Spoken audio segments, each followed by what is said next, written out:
अस्सलाम वालेकुम दोस्तों, कैसे हो? मुझे उम्मीद है कि आप सब सही हो गया। आज जो हम बात करने वाले हैं काफ़ी ज़्यादा इंपॉर्टेंट टॉपिक है, इस पर बात करने वाले हैं जो कि आपके लिए ज़रूरी है, क्योंकि यहाँ पे हम बात करेंगे सिविल आईडी कार्ड के हवाले से, गिरफ्तारी, चेकिंग और भी जो है चोरी चकारी के हवाले से हम बात करने वाले हैं। चैनल को पहली बार देख रहे हैं सब्सक्राइब कर लें और फेसबुक पेज पर देख रहे हैं फेसबुक पेज को भी ज़रूर से ज़रूर फॉलो कर लें। सबसे पहले मैं आपको बताना चाहूँगा, अगर आप कुवैत के अंदर रहते हैं तो कुछ चीज़ों का ध्यान रखना बहुत ही ज़्यादा ज़रूरी है। अभी जो है बहुत सारे लोगों को, ऐसे लोगों को पकड़ा जाता है जो कि चोरी चकारी करते हुए कहीं पे भी पकड़े गए। तो अभी वफरा एरिया में बहुत सारे लोग पकड़े जा रहे हैं जो कि पहले भी इस तरीके के मामले सामने आए थे, जो कि डीजल चुराने का जो सब्सिडी में मिलता है, सारी चीज़ें होती हैं अलग अलग तरीके का, हर चीज़ मिलती है सब्सिडी में, आपको मालूम है। तो लोग उसको जो है सप्लाई करते हैं, सारी चीज़ें करते हैं, चोरी चकारी करते हैं उन चीज़ों की।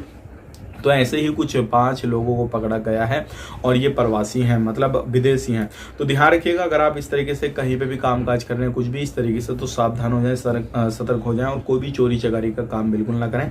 इससे आपको बहुत ज़्यादा बड़ी परेशानी हो जाएगी। अब बात कर लेते हैं, यहाँ पे बहुत सारे लोग जो है सिविल आई डी कार्ड के लिए अप्लाई किए हुए हैं और उनके सिविल आई डी कार्ड नहीं मिल रहे हैं। तो आपको टेंशन लेने की जरूरत नहीं है। अगर आपने दोबारा से अप्लाई करना है, जो आपने फीस दी थी 5 कड़ी सिविल आई डी कार्ड की अपने एड्रेस पे मंगवाने की, सारी चीज़ करने की, तो मिनिस्ट्री ने बताया है कि आपको दोबारा जब अप्लाई करेंगे तो वो फीस आपको देने की जरूरत नहीं है, उसी फीस में आपका काम हो जाएगा। तो ये एक अच्छी खबर है आप लोगों के लिए। अगर आप किसी भी तरीके से सिविल आईडी कार्ड के लिए अप्लाई कर रहे हैं, अपडेट जो है किसी भी तरीके से, तो आपको दोबारा से फीस देने की जरूरत नहीं है। बात कर लेते हैं यहाँ पे, अगर आपने एक गलती कर दी तो आपको कुवैत छोड़ना पड़ सकता है।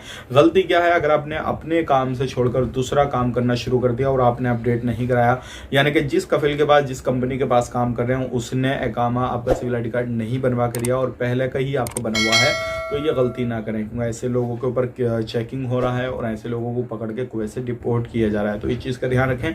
तो ये थी आज की कुछ इंपॉर्टेंट जानकारी, मैंने आप तक शेयर कर दी। वीडियो अच्छा लगा लाइक करें, शेयर करें। आप अपना ख्याल, family take care, bye bye.